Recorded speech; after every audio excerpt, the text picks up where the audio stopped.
What's going on, collective listeners? Welcome to another episode of the Samson Strength Coach Collective. We have Adam Ringler on today. This episode is awesome. He's the Assistant Director of Sport Performance and Head of Sports Science at the University of Colorado. This one is really, really great. He provides some incredible insight around building sports science departments from, the framework from scratch and some of the, methods that he utilized early on in his career, some of the, successes he had, some of the things that he looked back on and might have done a little bit differently, how to weigh and quantify the qualities that you find important for your athletes when creating sort of a sliding scale of, sort of like a Madden score is the way that he described it of, how we've progressed obviously over time with the athletes that you're working with and how to provide an environment for young sports science professionals to be able to articulate some of this data to coaches, players, and support staff. So yeah, great one. Appreciate you guys hopping on. Let's get into it.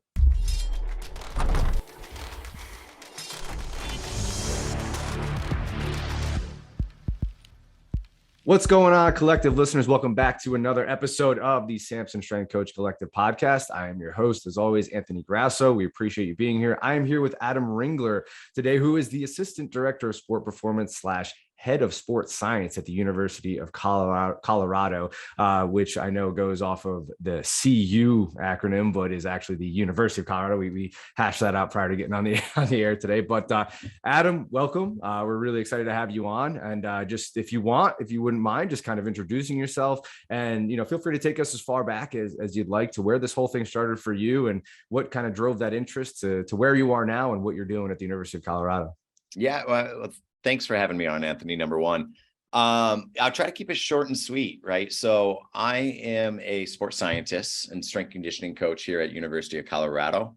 I work out here in Boulder, and ultimately in a roundabout way, I use principles of scientific method, data science, athletic development to really try to optimize athletic performance in team sport.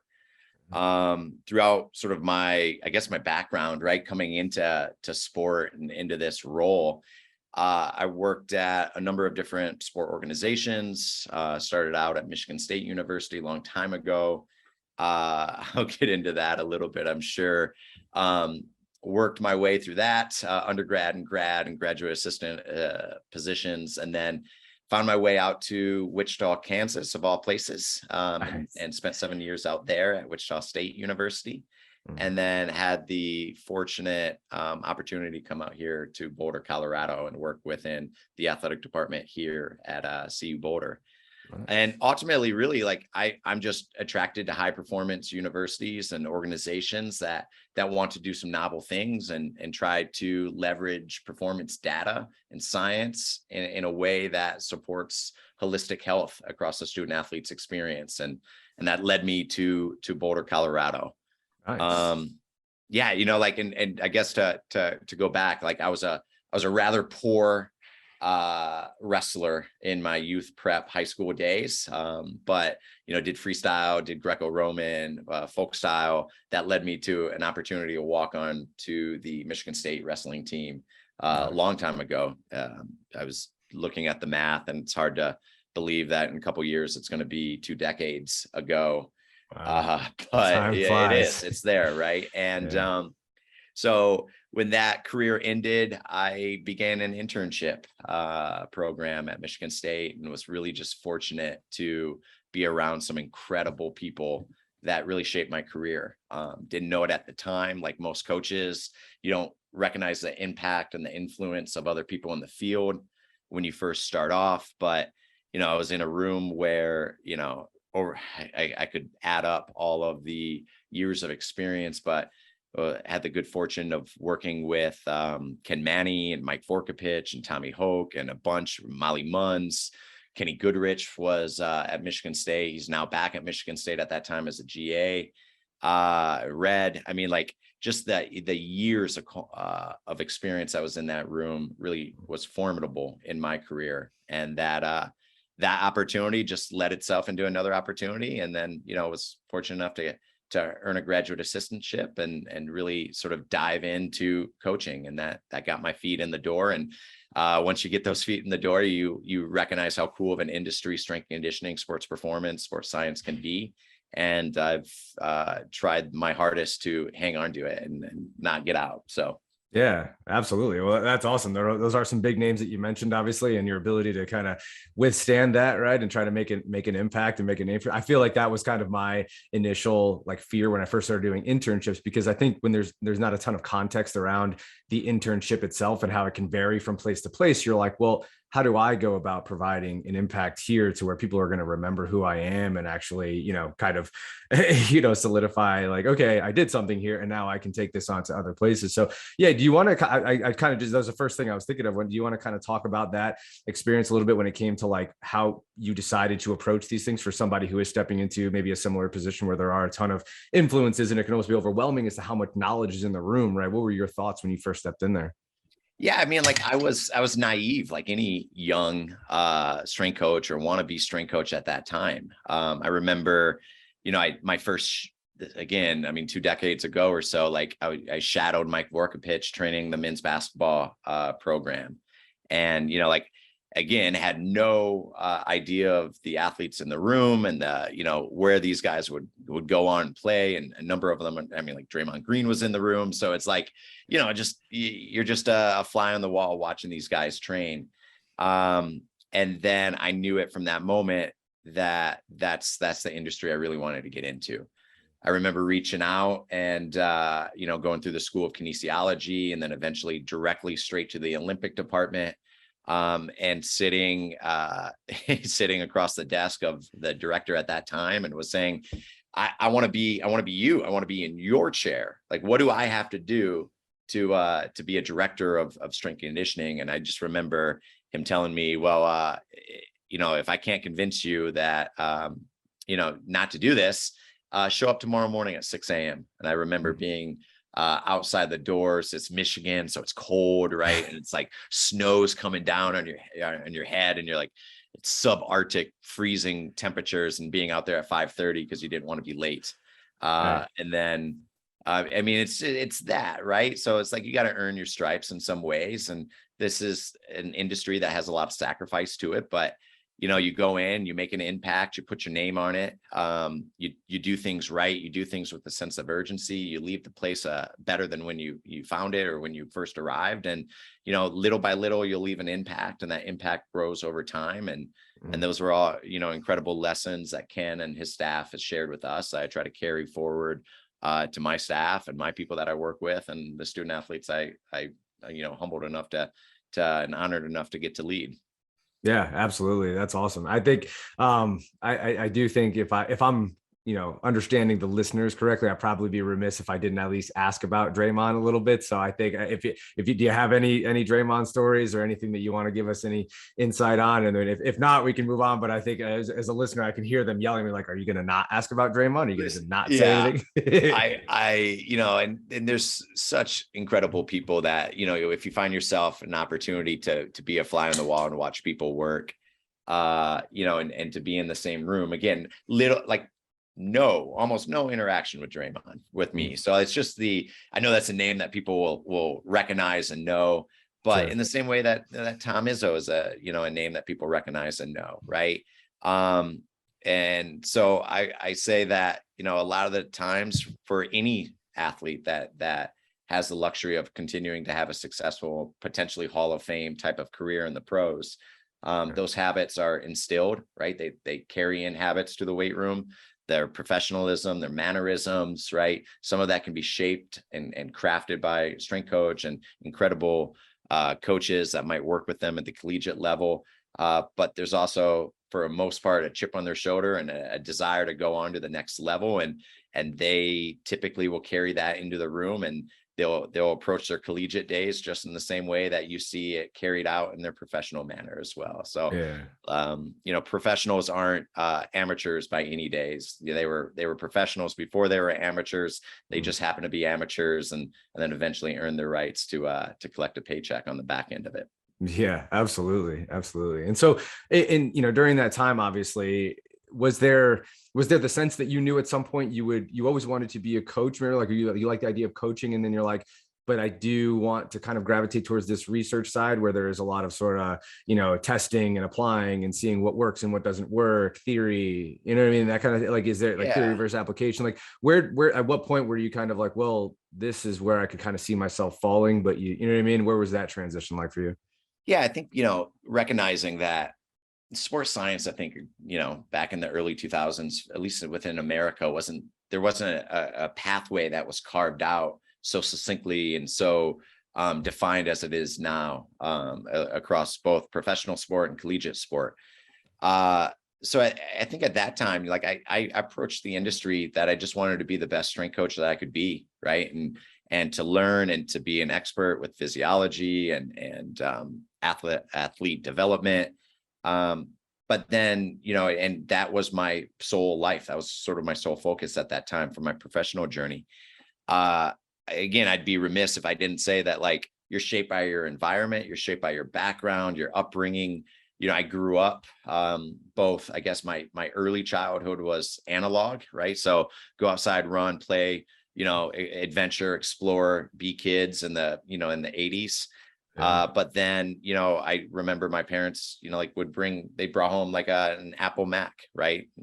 First edition, second. So like growing up and having floppy disks and then, hard floppies, and then eventually the internet era for me and that transition from analog to digital. And so a lot of my adolescence was growing up on a computer behind a computer terminal, connected to internet bulletin boards and learning and downloading software, both legally and who knows, I don't know what the statute of limitations are. So I say that because I always grew up with a technological focus, and that was something that's been a passion of mine.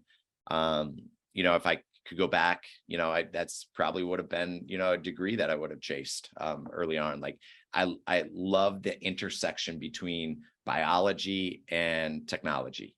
And for me, there's no better place to be than to be applied enough to be in the athletic development world, strength conditioning, namely, but also learning and applying technologies and emerging technologies to better diagnose, better understand movement capacities, competencies, to better understand force production, or wearable technologies, force outputs. I mean, so I couldn't be happier to grow up in the era that I did to get the sense of sort of work and athletic and human development, but also emerging technology. So I made that sort of transition, I think, after Michigan State, getting to Wichita State University, an institution that didn't have a lot of technologies at that time. It was we were talking early 2010s at that point.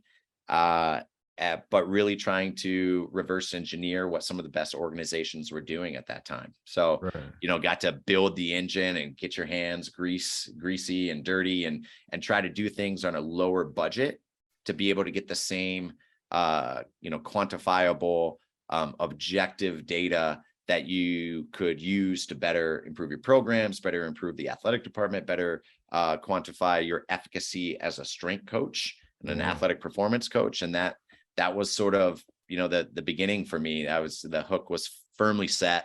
And I just knew I wanted to continue to pursue organizations that had the financial backing, that had the administrative backing to be able to acquire the technologies that we needed, that I think sport needs to be able to do our jobs and to do them well.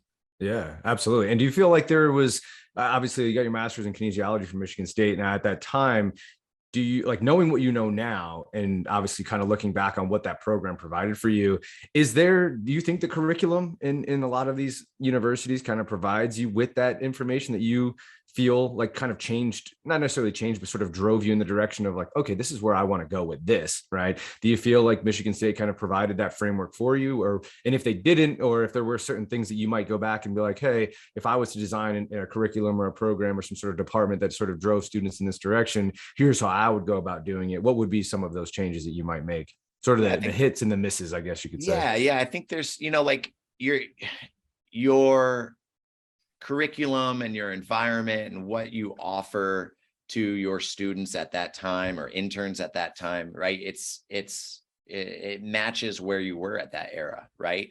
I think they did an incredible job from an education academic standpoint, exposing to different research methods, like positioning and trying to find internships for us. But then again, at that time, I'm looking not only at you through my camera, but also across the room. And we have force plates that are 10 feet away from me. I have Nord boards and force frames and all of our wearable sensors. I have a dynamo behind me from VOD Performance. So it's like, they didn't have those technologies back then, right? And things that were professional grade had a professional price tag attached to them. And don't get me wrong, these resources are expensive, but we're starting to see higher end quality diagnostic devices that are more at a consumer sort of price tag now.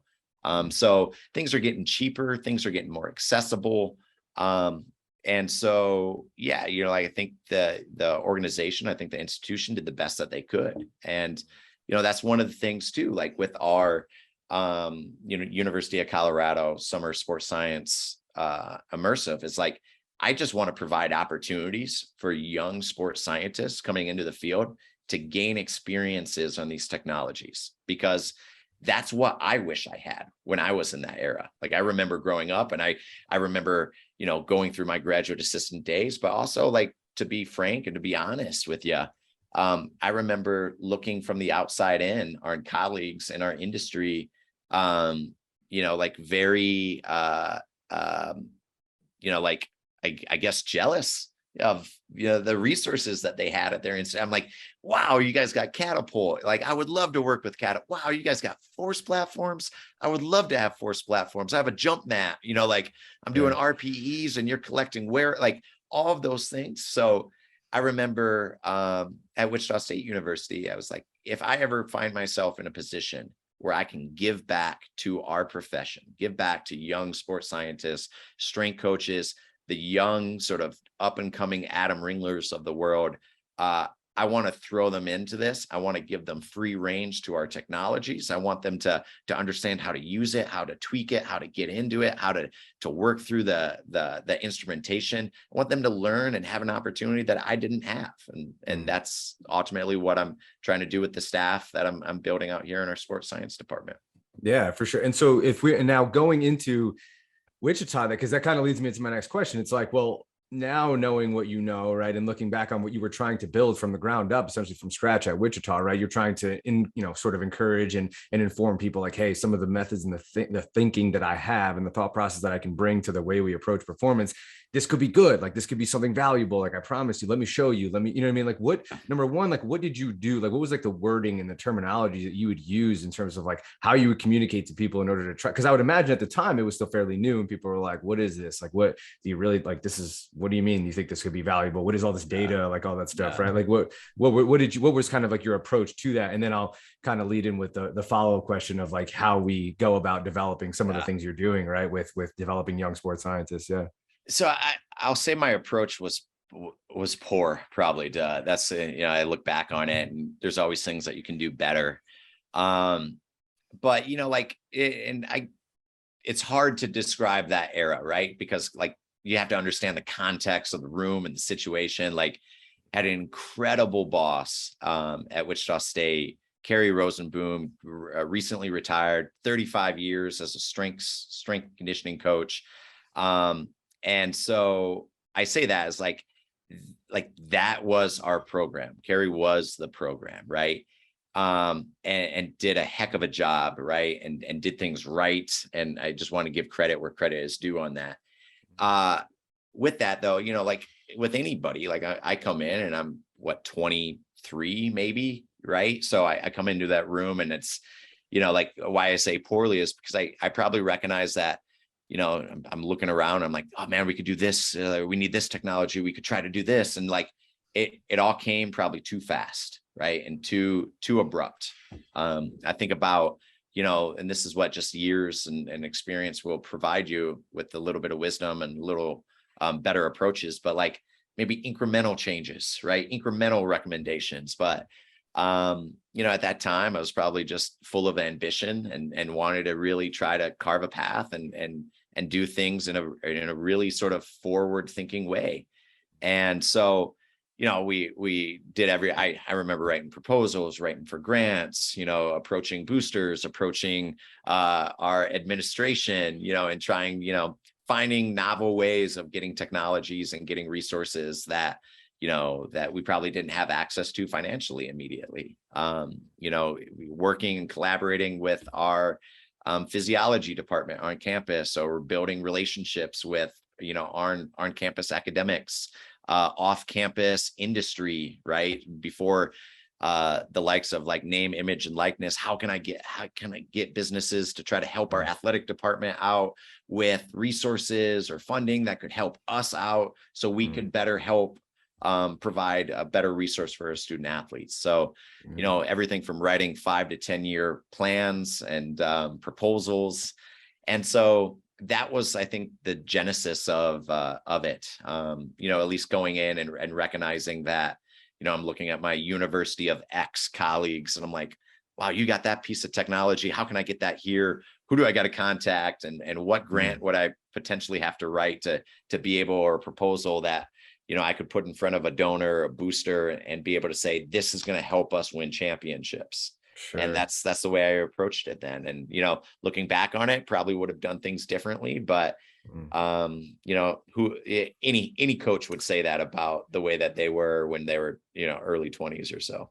Yeah, absolutely. I can totally attest it. I'm sure that most listeners can as well, right? You're super eager and you're ready to get things going, and you want to show like how much of an impact you can have, and you want to demonstrate, obviously, in a humble way, like how much knowledge that you have based off of how much time you've spent, like all those, the blood, sweat, and tears, those long nights of you trying to figure out answers, right? And try to find the, dig into the weeds, right? It's like, well, I want to go show that to the people, of Wichita. And so, no, I think that's great insight though, because I do think it's really tough to see that in the moment, to see like, hey, I might be moving a little bit too fast, because especially in the world of college sports, like what's too fast, right? It's not fast. Nothing is fast enough, right? So I think, we get caught in that cyclone of like, all right, like we have to do this faster, and we need to make this happen yesterday, right? Because there is no time. So, but obviously, you spent a significant amount of time there. So if you could describe in a few words, like where it was when you first got there, like what it looked like, what it felt like, and then what that program was like by the time you left, right? And if you could kind of look back and reflect on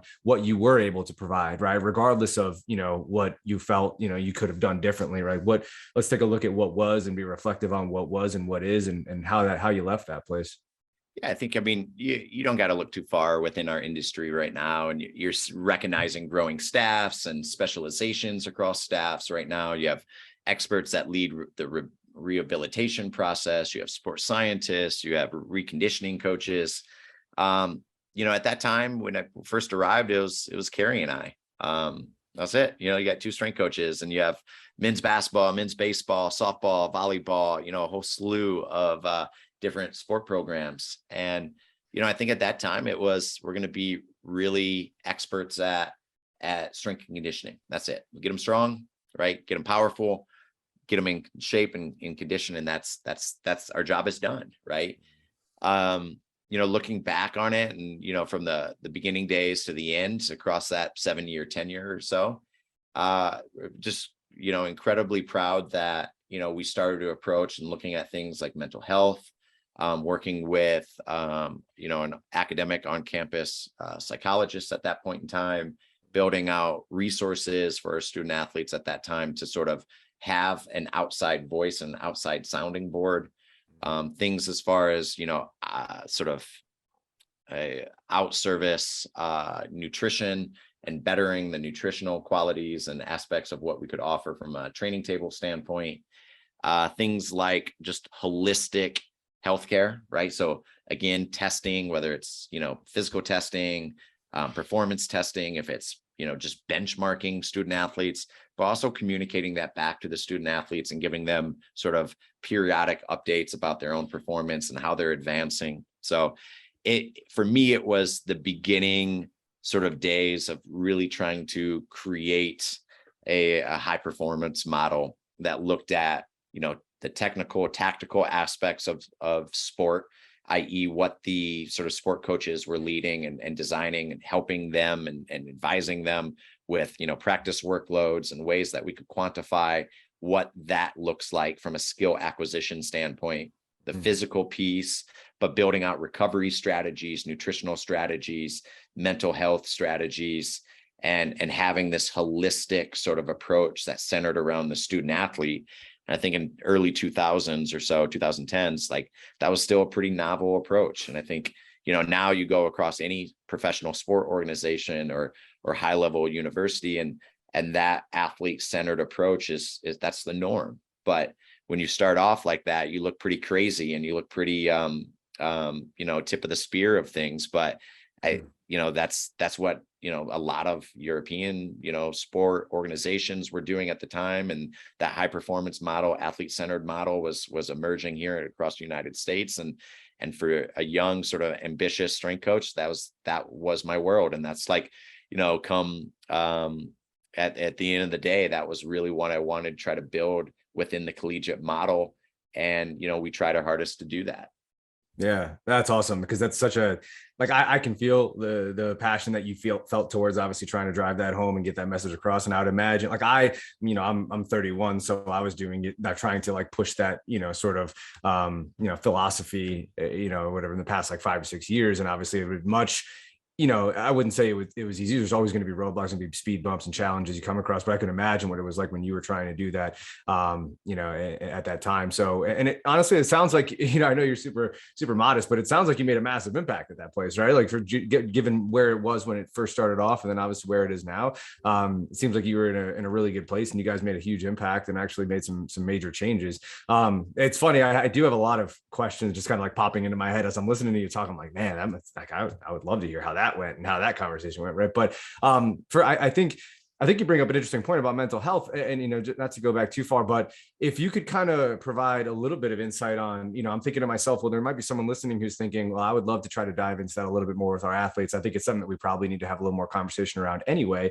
What were some of the things that you guys were doing, and how would you kind of advise someone who's looking to provide more outreach for mental health for their athletes, and some of the steps that they might be able to go through when it comes to getting support staff and administration involved to be able to have that kind of impact with their student athletes?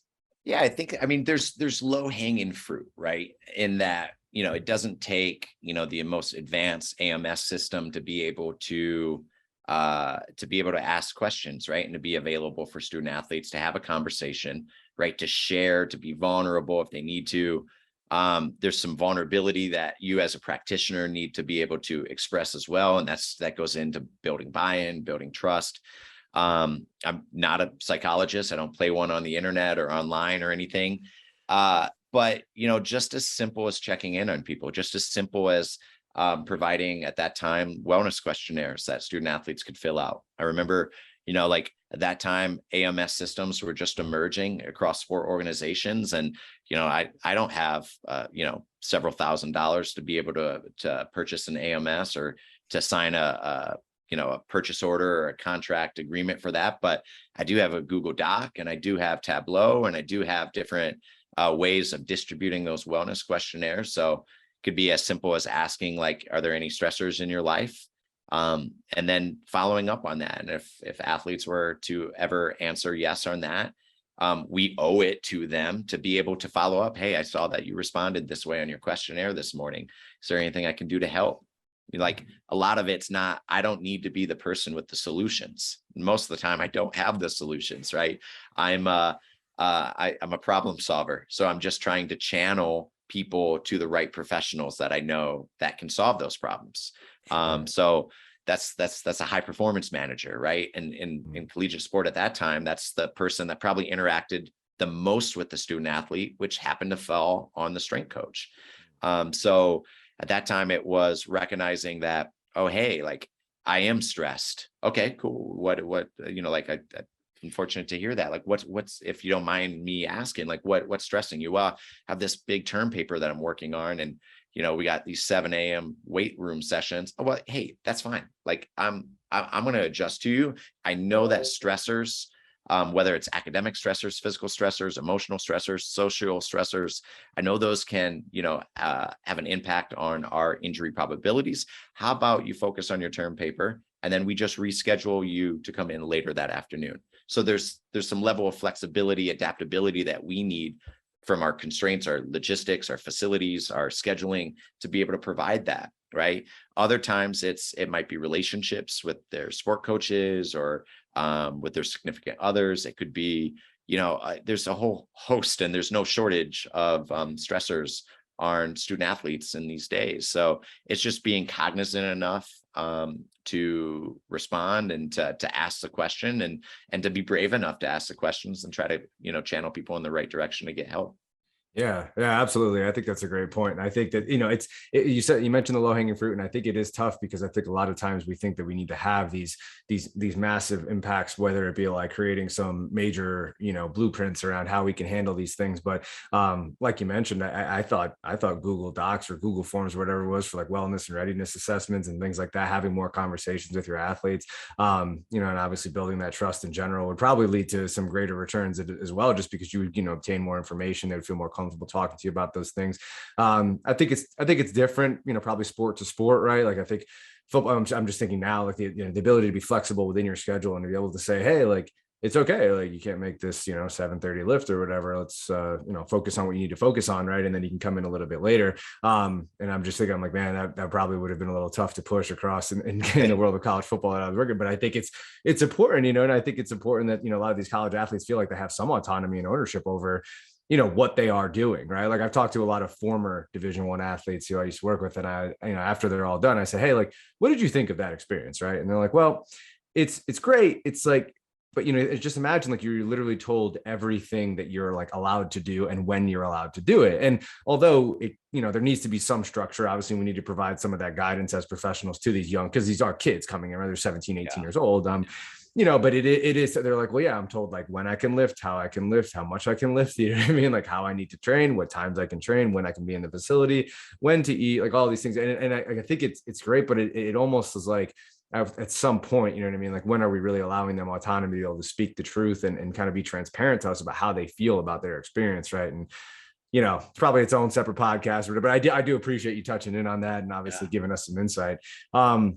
But kind of moving on to my next question was kind of built around, you talked about different ways that you were trying to quantify some of the technical and tactical work that was being done, as well as the physical and the psychological. How do you feel like you've been able to kind of come across that, whether it was at Wichita or whether it was, starting at Colorado? Like when did you start to feel like you really kind of, maybe broke through and like, hey, here are different ways and easy ways, maybe kind of continuing with the theme of low hanging fruit, of ways that we can really quantify what's happening and how this can translate to some of the athletic performance that we're seeing within our athletes?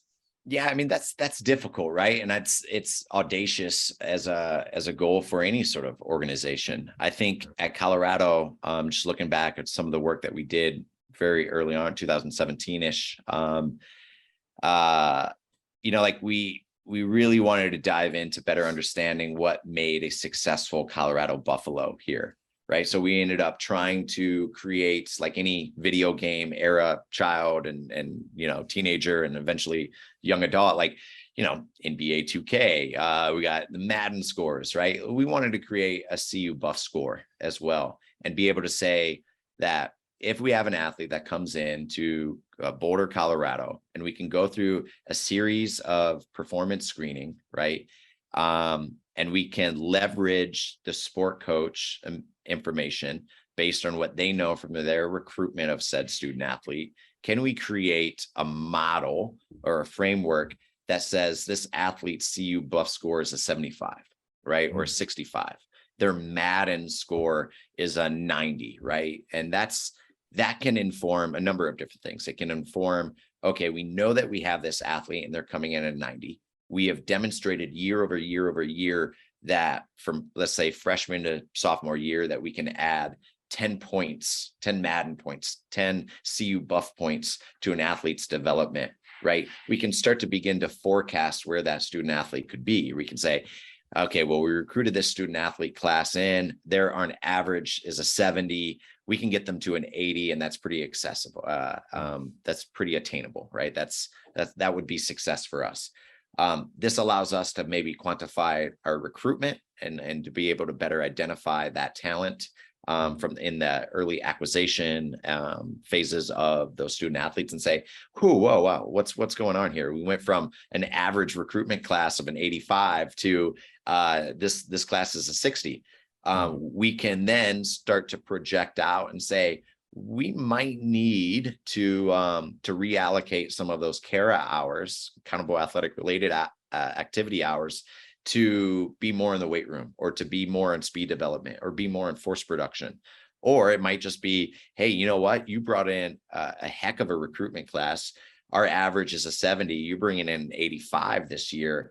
We can spend a little bit less time in the weight room and spend more time on the court and start getting into our plays and getting into the technical and tactical models that you need, because you did a great job on the recruitment.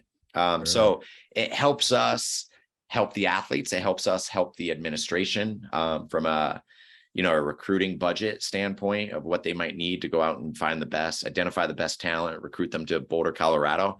But then it helps our sport programs as well. And I think, like anybody, like they just want to know that there's a plan. If I was a student athlete in this era, growing up with the accessibility to real-time data that we have nowadays at high-speed internet at our fingertips, I would want to be able to know, how am I doing at any time, right? I want accessible information for me. And that is what we're trying to build out, and have continued to make sort of my life mission of creating that real-time information stream to the stakeholders that really need it, those decision makers that are making decisions about the student athlete's health, about their practice, about what they need to do to get better, and ultimately directly to the student athletes, so that they can say, hey, I came in, I know my lower body strength score is a 60, and I'm going to work as all get out to get that thing to a 75, because I know that's the team average. Now that allows a lot of flexibility across our strength staff to say, hey, how you might want to quantify, or what methods that one might want to do, back squat, front squat, goblet squats, if it's an isometric mid-thigh pull on a force platform, that's at the coach's discretion. However, we need to find ways of quantifying that year over year and create some level of longitudinal analysis that goes into their Madden score or into our CU Buff score. And that's one way that we've really tried to build and quantify out the student athlete's experience. Yeah, that's fantastic. That is awesome stuff. I'm really glad that you're able to share that. And without getting too deep into detail, I don't want to ask anything that you might not be able to release any information on. But as far like if you from like an outsider's perspective, if we're just speaking purely hypothetical, right? And you don't have to give us any information specifically like what's going on within the walls there. But if I was somebody who wanted to try to create this Madden score, right? How would I mean, I guess I kind of know the answer to this question, but like, I want to hear you kind of take us through like your thought process when it comes to like what you decided was valuable for like is there a CU Buff score for each individual quality, or is it one that's kind of grouped together and just certain qualities are weighted a little bit more than the other, or are they all weighted individually, and the qualities that you think would be important for someone to just even consider if they were trying to start something like this from scratch? Yeah, I think it's, you got to lean on your domain experts, right? So for us, as we're creating this, like our strength staff would know how to assess strength and power, speed development, reactive agilities, whatever it may be. So we leaned on them as far as the modalities in which they wanted to conduct some of these field tests, right? Now we also then have to lean on our sports psychology department here at CU Boulder, is saying like, how do we assess resiliency and grit and sort of mental fortitude across our student athletes from a psychological domain? How do we assess what we're doing from a sports nutrition aspects, right? Is it bod pods? Is it calipers? Is it DEXA and some of the technologies and resources that they may have to better understand the sort of distribution of fat mass or lean muscle mass and bone density? But also then like, at the end of the day, like going and sitting down with your technical coaches and saying, what makes a great point guard? What makes a great power forward? What makes the best libero or middle blocker or pitcher, and really teasing into it and getting into the nuance of, like what qualities they are. And then that's where I sort of put my sports scientist cap on and say, okay, well, if that's important to sports success, how do we measure that, right? How can we, in a reliable way, in a valid way, how can we year over year, repetitively measure those things that you say are important. And if they are important, then let's measure them. And then very Peter Drucker, like what gets measured gets managed. So then we can manage those qualities. And then Sure. year over year or semester over semester, in some instances with the technologies that we're fortunate enough to have here at Boulder, we'll communicate that to our major stakeholders on a weekly basis of this is how these ranges of motions are changing, or this is our force output, or this is our wearable workloads or player loads or accumulated acceleration loads, whatever it might be. We have reporting structures that allow us to report that up chain if we need to, but also directly to the student athletes so they can feel confident that there's a plan moving forward for any sort of physical progression that they're getting or regression. And so that we can make changes and adapt and pivot on the fly to get them where they need to go. Yeah, that's awesome. That's an incredible explanation of that. And I really appreciate that insight. I think the listeners will as well. I think that was probably the best way that you could have put it. And to touch on that last piece, how just curious, but how often do you get athletes who are extremely curious and interested and engaged in that? Because I would imagine you get some athletes who are like, hey man, I'm here to play. I'm gonna get my sport, I'm gonna play sports and I'm gonna do what I gotta do. And I'm gonna take care of business. I'm having fun. This is great. And just whatever you say, coach, like I'm gonna do. But then how many, do you get some athletes who are like, hey, I'd love to kind of come by and check out what you guys got going on and what you're measuring and what you're trying to score, and like, what do you get that often? I think it's we get it more often now, right? Yeah. And I think the accessibility to people's data has continued to grow, which is a good thing, right? Like data ownership and who owns it and who sees it, and sort of having those permission-based systems and constructs. But like I say, our youth, right, our young men and women that we get to lead, I mean, they are intuitive, they are smart, they are savvy, right? But they're also young professionals that know that, this is there to help them. They want to better understand it. They want to kind of dig into it. We have computer science degrees and student athletes that are in engineering programs. And so it's like these guys and gals live these things. So it's been fascinating. It's been fun to have those conversations with student athletes, because even beginning, when we're talking about TRIMP or heart rate response or wearable technologies and ways to quantify training load in the early 2000s, like that wasn't, we had a handful that were like, okay, tell me a little bit more about what this means and how it works. But I came here to play baseball. I came here to play basketball or football, right? Sure. Nowadays, I very much see our student athletes buying into the data aspects of it, better understanding how it supports their health, better understanding how it supports potentially their name, image, and likeness, NOI, how it supports their professional journey, post-collegiate career, knowing that they're going to potentially go into organizations that this is common day. This is what they will do. And so it's better to learn these things during their collegiate days than get exposed to it all suddenly fast when you become a pro athlete and you have to navigate these things. Yeah, absolutely. That's awesome. And I'm glad that you actually are able to experience that too. I'm sure it makes you extremely excited when you get someone that comes by and is actually really interested in this stuff, right? Because I think I'm sure regardless of the level, there's going to be guys and girls who are a little more curious, you know what I mean? But like you said, the male and female athletes you get, obviously it seems like you guys have a great crew there. So I'm sure you're enjoying it and enjoying working with them. So last two questions and I'll let you go. I know you got stuff to do. The sports science sort of internship curriculum that you've kind of put together, right? You're saying you're trying to develop some young sports scientists, give them some insight, kind of provide some guidance to them at Colorado. Do you want to mention that just a little bit, kind of talk about that and some of your experience and what you're trying to do there?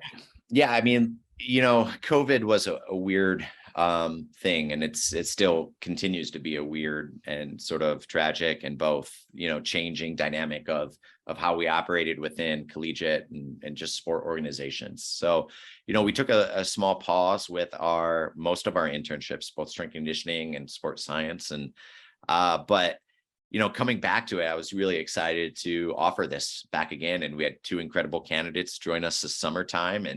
And really what this internship's about is just an opportunity to have emerging young sports scientists, technologically savvy strength coaches and physical prep coaches come out to Boulder, Colorado and assist within our program.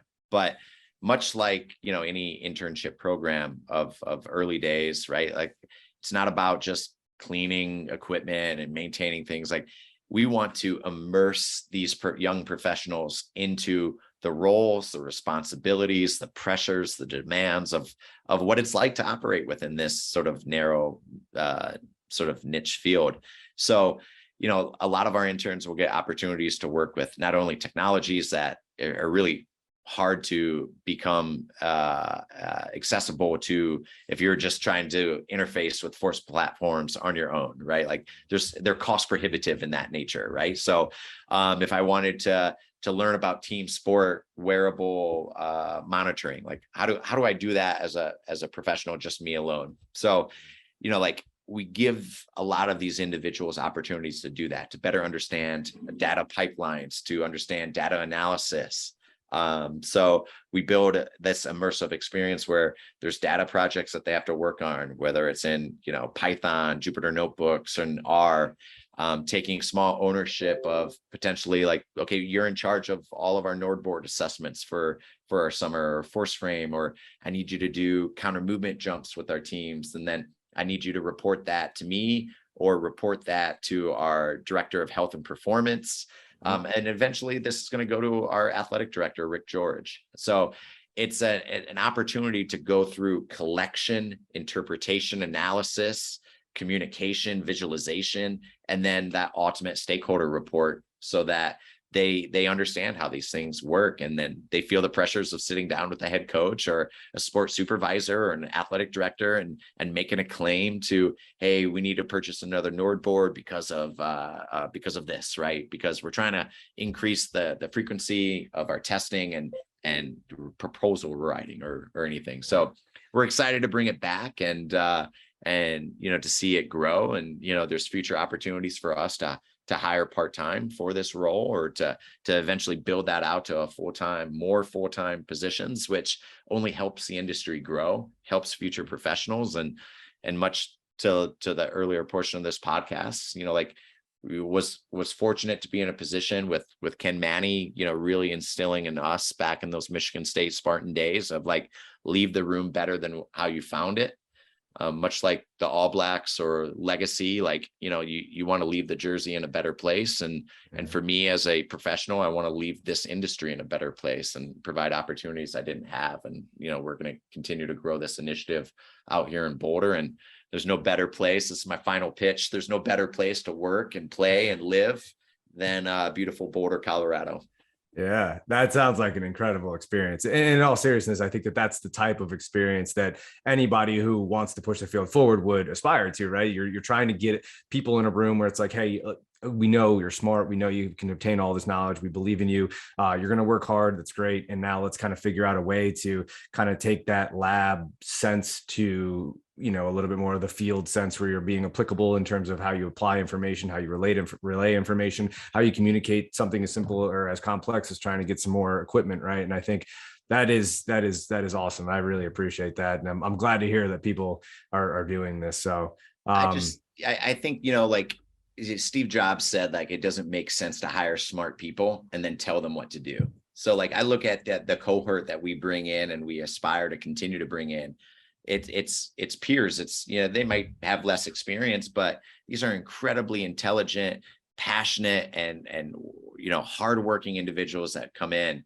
And it's not my job to really tell them what to do. It's me to foster an environment where they're successful and they can succeed and they can leverage the tools. And, a lot of times I learn so much from them as much as they learn from us. And that's the way that we can sort of pollinate sort of this intellectual field and scientific discovery between, individuals from different parts of the country and different regions. And it's really, really fulfilling. Yeah, that's awesome. And I guess my last question off of that would be, for all of the people who are listening and who are interested in some of the things and a lot of the things that you're mentioning here, what are some of the resources that you might be able to, it could be people, podcasts, books, anything that you feel has really shaped the way that you think about this holistic approach that you mentioned, obviously some of the sports science concepts and blueprints that you put together, and some of the internships, right? Like where, this framework, obviously it's not just all derived from books, and obviously a lot of it comes from the people that you're working on, like you said, the environment that you were provided with, and now you're trying to provide a similar, if not better, environment for those coming up. But what are some of the things that you think you might be able to help out, our listeners increase their knowledge base when it comes to some of these things? Yeah, I think, so there's no shortage of resources these days, right? Like I remember wanting to read about physiology, or any topic, right? You'd have to go to the public library, and that's not the world we live in, right? We have to be adaptable to it, right? So there's no shortage of great resources to find out what you're searching. From a podcast standpoint, I think like Pacey Performance Podcast is incredible. Rob Pacey brings on really great guests there. Physical Preparation Podcast with Mike Robertson was another really good podcast. For me, like small aside, like I think the first T1 internet connection I had when I was a freshman in the dorms at Michigan State University. It was my first time having high-speed internet, and I just ripped through. I told Mike that I owe him lunch, dinner, as many beers as he possibly might want, because I remember somehow getting my hands on building an efficient athlete, and I think that was one of his first products that he had out, and I don't think I bought it. And I told him this. I felt guilty about it, but him and Eric Cressy, and I just tore through it, took so many notes on it. And then to, present at the same conference he was presenting at was super cool. One Track Mind is another one. I think Sam does a great job on that podcast. There's plenty of books out there. Like for me, there's training books, right? Which is awesome, but trying to leverage in areas of where you want to go as a professional. So like Daniel Kahneman, he had published a great book about noise, about just the messiness of data and uncertainty around how noisy of an environment. And I think of our performance world, it's super noisy with the way that we collect data, the way we interpret data, and just the variability between it. The Art of Statistics is a great book. David Spiegelhalter ended up writing that as like kinesiology, exercise science degree, right? So statistics wasn't my strong suit back in undergrad. I actually tried to avoid that as much as I could, and now I live in that world. And so it's always a seminal text to have a refresher. I find myself gravitating to a lot of like statistics and data science type resources. Like if you're not, again, like I didn't grow up necessarily coding in R, but like now I primarily code in Python. If you're interested in coding and learning different program languages, there's Data Camp, there's Code Academy, there's ways that you could invest your dollar into learning code camps and boot camps, into learning how to leverage some of these statistical platforms and open source softwares to get better analysis off of it. And now that's 75% of my sort of sports science job is really trying to apply the data to better assess the data, collect the data. Those are some resources, but there's conferences, the number one thing that's delivered me value isn't reading a book. It isn't my commute. It isn't podcasts. It goes back to my analog days. It's picking up the telephone and calling someone, being vulnerable and being like, I don't know this, help me out with this. Right. And now we live in an era where we have Zoom, and we can tandem code together, and you can work through and take control of my mouse and add code to my screen. That's the best way that we can do it, in person, over the phone, over Zoom, and then the digital sort of long form media that you could get with podcasts and audiobooks. Those are the ways I think I try to learn the most. Yeah, that's awesome. This is awesome. I'm so glad that you hopped on here and did this. I really appreciate it, Adam. I think we'll wrap up there, but if there's anything else that you want to provide as far as information, any final words, and say last words, but any final pieces of advice for the listeners, and then we'll wrap up from there. No, I mean, I'll end it with this is that if you're ever traveling through Denver, right, or Boulder or any surrounding mountain towns, do not hesitate to reach out to me, reach out to our director of strength conditioning, Stephen Englehart, reach out to any of us here at University of Colorado. I remember that being somewhat intimidating earlier in my career when I first started out as a coach. Now it's any place that I vacation, I love to see if there's performance coaches there and pick up the phone and do a drop in and just see the layout of their facility or pick their brain for a moment, buy them a coffee, walk in or whatever. We'd love to have you out here because again, like we learn from you as much as that you potentially may learn from us. You might learn how to do things differently or how not to do things. But I just if you're traveling through Boulder, please pick up the phone, give us a call. We'd love to have you in our facility and to go from there. Yeah. And and that was the other question I should have asked. Do you have Instagram, social media, any place people can, find you, contact you that you'd be okay with? I do. I'm on a social media detox right now. So I just read Cal Newport's book on digital minimalism. So been challenging myself actually of, preventing doom scrolling through TikTok and Instagram and Twitter.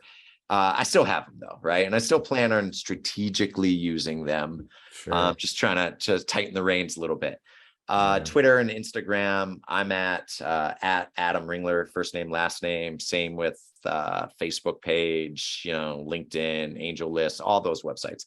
But the easiest way, it's probably Twitter DMs, or again, pick up the phone, give me a call. Like you could probably find my phone number online or my social security number, everything else, who knows. But yeah, just, feel free. Don't ever hesitate to reach out and I'd love to have a conversation and you'll probably find me quickly, trying to move the conversation from online to offline and then just trying to pick up the phone and we'll talk and hash things out. Yeah, that's awesome. Thank you so much, Adam. We really appreciate having you on. And for the listeners, we'll catch you guys next time. Have a good one, Adam. Yeah. Thanks, Anthony. Take care.